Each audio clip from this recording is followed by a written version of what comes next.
Welcome to another conversation in People in Fundraising. This podcast features interviews with nonprofit professionals who discuss their career journeys, lessons learned, and enthusiasm for working in fundraising. And here is your host, the founder of People in Fundraising, Tim Wilson.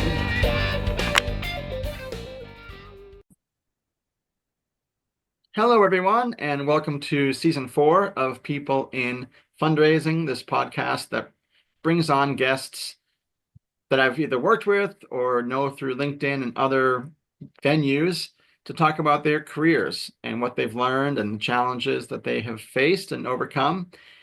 And oftentimes I bring on people that have meant a lot to me in my career. They've been influential supporters and advocates. And today's guest, Dina Zelleke, is definitely one of those people for me. Good afternoon, Dina. Good to see you again. Oh, hi, Tim. That's so nice to hear. Thank you. My pleasure. Dina and I met, I think, my first week on the job in prospect research in Cambridge, Massachusetts, quite a few years ago. And we've kept in touch. And I thought, as I was doing this podcast series, I would love to have you on as a guest. So thank you for saying yes to this. I'm so happy to be here. And I don't even remember what year that was, but don't say it because it'll make me feel terribly old. Well, I turned 50 in 2 weeks, so. Oh, all right. Well, I'm sure you were like 18 at the time we met, right? So I'm excited to talk with you. Please tell us a little bit about who you are, Dina, where you're joining us from, and so forth. Is Dina Zelleke, as Tim said. I'm the director of research and prospect management at Harvard University, where I've been for a whopping 27 years, which is shocking to me when I think about it. I lead a team of fabulous research and prospect management professionals that I think we're about 19 people now, so it's a big team. And we provide research and prospect management support to a number of the schools at Harvard. Awesome. Thank you for sharing that. You've also been a longtime volunteer in our industry with APRA and NEDRA. Anything come to mind in terms of what you've done there? No, I feel like I've sat on the board of both and on committees at both. Most recently in APRA, I was the chair of the Education and Professional Development Committee, which you served on. Grateful that you did. Yeah. And I think that I would say that those involvement opportunities are a great way for professional development to not only to connect you with other people in our field, but also just learning and thinking about what kind of information is helpful for professionals in our field to learn more about. Yeah, absolutely. Well, thank Plus, you. it's fun. The board service is fun. It is fun, yes. And yeah, you were great leading the EPD committee last year with APRA, and we got to meet in person again for the first time since I left Harvard in 2018. So that was a great added bonus. Yeah. The conferences are so incredible. I mean, the learning is amazing, but the networking can't be, understated. It's so valuable to connect with people. Absolutely. Yeah. Well, thank you for sharing those thoughts. And as I was preparing for today's conversation, I thought, for all the time that I've known you, I don't know how you entered the fundraising profession. So that's my first question. I'd love to have you share where your career began, please. So remembering that it's literally been 27 years, it started, fundraising looked probably pretty different then. And I honestly didn't know anything about fundraising when I first entered the profession. And I was a paralegal in California, working for Southern California Edison. And my husband came for a PhD, and I just was looking for work. And so I was looking at Harvard. And I kept seeing research related jobs. And so my first job was as a research analyst at Harvard. Coming from that paralegal background, there were so many transferable skills, from doing that legal research, sort of synthesizing information and presenting information, it was a real natural segue into it. And I was sort of not interested in continuing on in the legal profession at the time. So it was a great way to dip into a profession that I truly didn't even realize existed at the time. Yeah, absolutely. And so you've been at Harvard pretty much ever since. Yeah. Were there specific moments or involvements with, as you're starting out with NEDRA, maybe they thought, this is the career path for me to stay in? Well, first of all, I'll say that the person who hired me in my role was Valerie Anastasio, who then, who held the director position prior to me. And then she left not that long after I came. Maybe it was about 2 years after I came for the Museum of Fine Arts. But I would say like having understanding what mentorship and sort of that continual learning that happens in this profession is what kept me there, because and what's continued to keep me there, because then and all the way through to today, there's not 2 days that are the same in the work that we do. Every day is a different day. And so I think what originally like locked me in was that continual learning aspect. And the work is interesting. I mean, it's just interesting to find information and synthesize information. I mean, it's kind of extraordinary that we can get paid to like read news and not all the time that's what we do, but it's a pretty fun thing to do for work. Absolutely, yes. It's a lot more interesting than reading legal documents. I can imagine, yes. Well, that's a nice segue to my next question. Over your tenure, I imagine you've seen, just amazing changes in both the day-to-day work, along with different CRMs, policies, certainly going from everyone being in the office 5 days a week to managing people in a hybrid setting. What comes to mind? What stands out for you in terms of some monumental adjustments and innovations in the work? Well, I have to say there have been so many. It's sort of, as I said earlier, like it's the profession is continually evolving.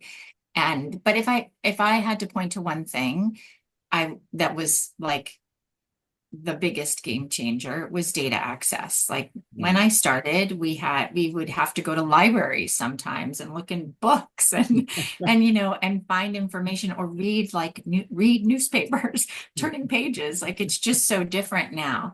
And we now have the ability to access everything just right at our desks, which is pretty extraordinary. So I would say that and then all of the things that flow through that that have continued to flow through that data access, have contributed to the growth in the direction of the profession. So I would say if I just had to point to a single thing, it's that data access. But there are other things, like things that didn't exist when I started, like I don't know of anybody who's doing prospect management within our profession 27 years ago. Anyone in our prospect development type work world. And then the other thing that I'd say is like due diligence wasn't really reputational risk. That wasn't such a concern. And, because of the access to the data we have, we can provide that risk mitigation type research. And that's become such a big part of what all of us have to do. And then also just data analytics. Predictive models were something you outsourced, and you'd sent your data away, and sometimes you'd get, I don't know, wealth indicators, or even sometimes later predictive scores, modeling scores from vendors. But now a lot of the places we work have that capability in-house. So there've been a lot of changes and evolution in the profession that go along with that data access and that ability to, and just generally, I would say, like we sort of have moved from being like service providers to strategic partners Totally. because we can, we know what to do. We know how to find information, Mhm. and if presented, we're also just problem solvers. So if a fundraiser says, has some, you know, this person would be a great prospect, but I don't know how to connect with them, then we know that we have many places that we can go to look for where we might find connections and relationship mapping and all of that. So we also can provide information that they don't even know that they can get. Totally. So that's where we really have to to really position ourselves, continue to position ourselves as the strategic partners. Yeah, absolutely. I love that you mentioned that point, going from a service provider model to strategic partnership. Because I think, and I still hear these terms, these awful terms like, oh, back office or your support staff. And I think I really appreciate, how organizations like APRA, NEDRA, people in our networks are advocating, energetically, like, we are partners in fundraising. And that's been a fundamental mind shift, I think, in our profession. Yeah, absolutely. And I think that it permeates through a lot of different aspects of the work. I think it's no longer just like attracting the librarians of the world who really know how to access information, but people who have, you know, um, you know, it, I think that people who we really need to be people who can have conversations with fundraisers, and utilizing all that expertise that the librarians and legal profession and all the different professions that end up funneling into our fundraising profession provide. But you need to have that comfort and confidence to talk about the kind of information you can provide or why you provided it. It's such an important thing to have conversations with fundraisers. I don't know how others feel about this, but when I first took on a management role, I got rid of the checklist. Like, I do not want anyone checking the boxes of what they want, because we all know they'll check everything. Right. So having a conversation and instead having a conversation and saying, tell me what you already know. What is the hurdle? And doing a deep dive on that. So we really don't want to be providing full profiles on everyone. We really want to be targeted in our research. Yeah, absolutely. Well, that's that strategic piece that you were talking about. Yeah. Mm. Yeah. Yeah, absolutely. And that's the environment I grew up in was, it's an event bio, it's this many bullets, it's a full profile, it's this many pages. Uh, Right. Right. No more. yeah, No more. We've changed. totally. That's great. Well, thank you for those answers, Dina. It's nice to hear and capture your perspective on how this industry has evolved. I want to Yeah. I want to switch topics here because I like learning a bit about the person behind the professional or adjacent to the professional. And I know that you are a fiercely devoted fan of the Rolling Stones, and you've traveled internationally to see them in concert. You and I have talked a little bit about some songs in particular. I know that you were really excited when their new album came out last summer. We talked about that a bit. Um, where did that passion for that particular band come from? And do you have a moment of seeing them live that stands out to you? I would love to hear. Yeah.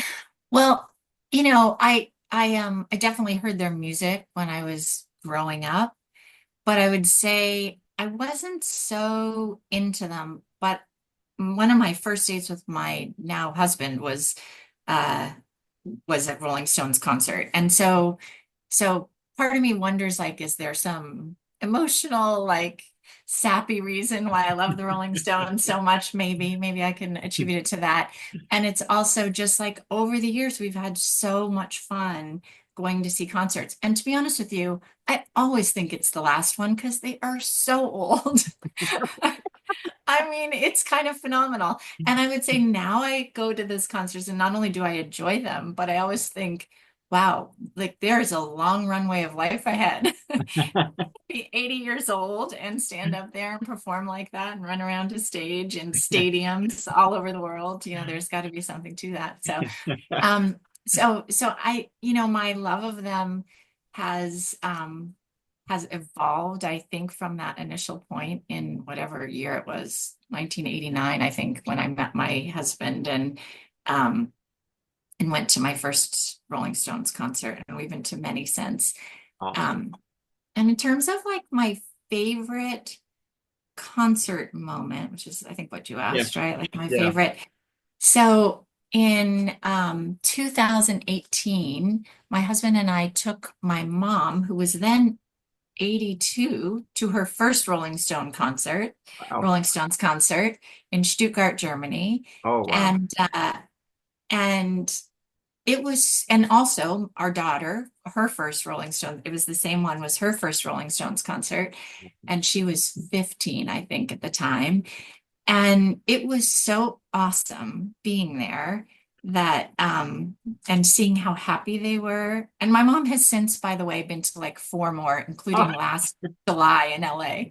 Awesome. Yeah. So, and our daughter too has also been to quite a few. So, and even got a wild horses tattoo on her arm. So Holy cow. So anyway, that's probably my favorite moment because of just the joy of seeing my mom, whose contemporaries are up on stage, So anyway. I love that. That's great. And you mentioned, this, when you see the Rolling Stones up on stage and, they're in their 80s, it made me think of, I saw a podcast and it was of all people, Hulk Hogan, or maybe it was Willie Nelson, I'm talking, but one of them said that Mick Jagger, for that person, either Hogan or Willie Nelson, is a real inspiration because on every concert tour, Mick Jagger has 2 full trailers that go with him everywhere, and he has this incredible exercise routine. And so one trailer has all his weights and cardio, and then the other trailer has gymnastics mats, and I think ballet, and everything to kind of keep him flexible, energetic enough and strong enough to keep doing this. And certainly he has the wealth and time to do that. But, I think for me, when I heard that, I'm like, to what degree can I replicate some of that in my own life? Yeah, he's obviously someone who is into continual improvement, which is something to be admired, whether you like his music or not. He also has like children from like age 7 to age 60. So children. So, that comes along with the lifestyle, I think. But he, at least he doesn't take it for granted. He works hard. He's a really hard worker. So there's a lot to admire about him, whether or not you like the music. Absolutely. Yeah.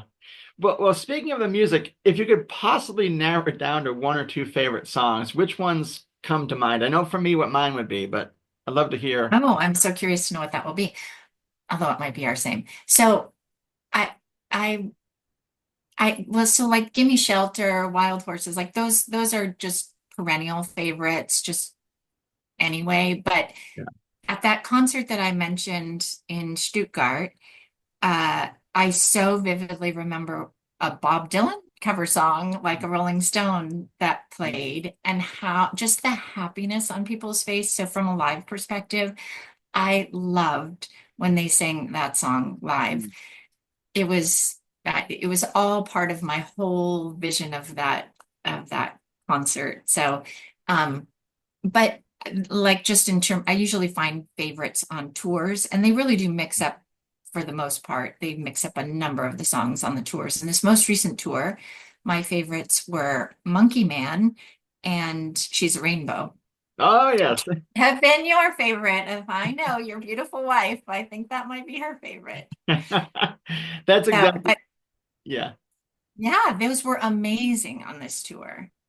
that's so cool. Yeah, thank you for sharing that. I mean, I admire you for having that devotion to the band, but being able to, narrow it down to a few and, some that, are always going to be favorites, and others that, oh, I've listened to it in a different stage in life. I'm hearing it in a different way. And so that's cool. I Yeah. think, yeah, She's a Rainbow for me, and also Ruby Tuesday is a, Oh, that's such a good. There's so many good ones. yeah, I don't want to make this a podcast about the Rolling Stones, but there are so many different songs that it's just mind-boggling.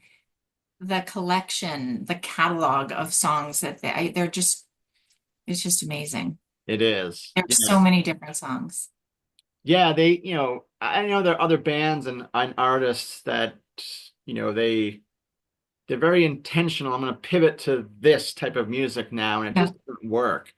But, for the Rolling Stones to do like classic rhythm and blues in the, 60s, and then like the psychedelic stuff that they did in the late 60s, um, and then to get into, disco in the 70s, and it didn't feel forced. I think, it's certainly a detour. Like for me, like U2 comes to mind with Zeropa and discotheque in like the late 1990s. It's like, yeah, okay, you're trying too hard. Yeah. Um, but like that, you went, going back to Mick Jagger, like, just the constant innovation and the Yeah. quest for improvement. They've done that throughout their career with their musical style, and Yeah. it feels like it's more of a natural evolution as opposed to I'm chasing a new trend with their music. Right. Exactly. Yeah. They dip their toes in country with faraway eyes, like just little things. They're just really diverse. And Yeah. um, I don't know, maybe there's some analogy for our profession where you're Right. continually learning and evolving and changing and improving. So Absolutely. Yes. tie it all back. It does tie together. Yes. Well, I have just enjoyed this conversation with you, Dina. As we're recording at the beginning of January, my last question here, and it's kind of a broad one. Please feel free to say whatever you'd like. But with the start of a new year, what might you be wishing for yourself this year, and how might you be working towards achieving that?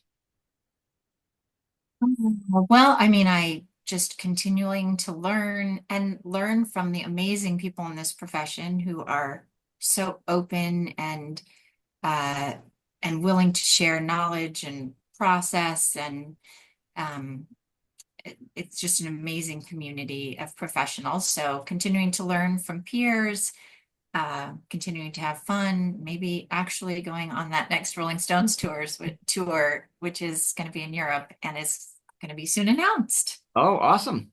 I get these little inside tracks because I read way too much. That's so cool. I wonder if you'll be at, perhaps this is months down the road, and prospect development in Baltimore. I'm trying to see if I can make that happen. So I don't hopefully, know. I don't know if I'll be there. I think I'll be at NEDRA though, in I think May 1st and 2nd is NEDRA. So I cool. think I'll be there. Yeah. Awesome.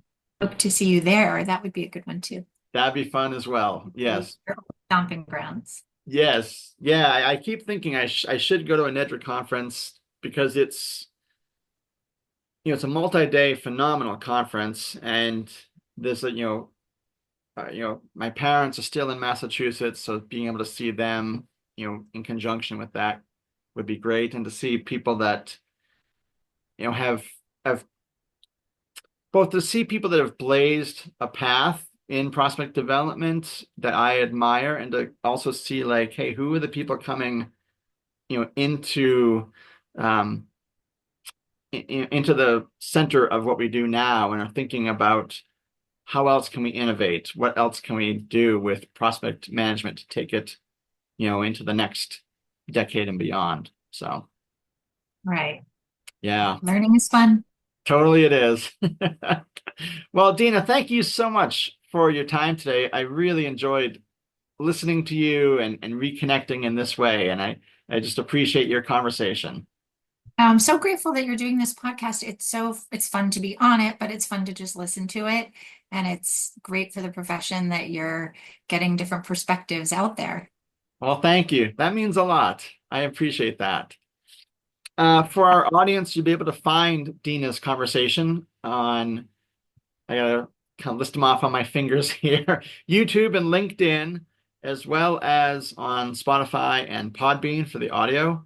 And then thanks to Luis Diaz of the Donor Participation Project, he is sponsoring my new People in Fundraising website. So I will put the link into the website when Dina's conversation and others go live in late winter, early spring of 2025. Until then, Dina, thank you again, and it's great to see you. Thank you so much. Great seeing you, Tim. Have a great rest of your day.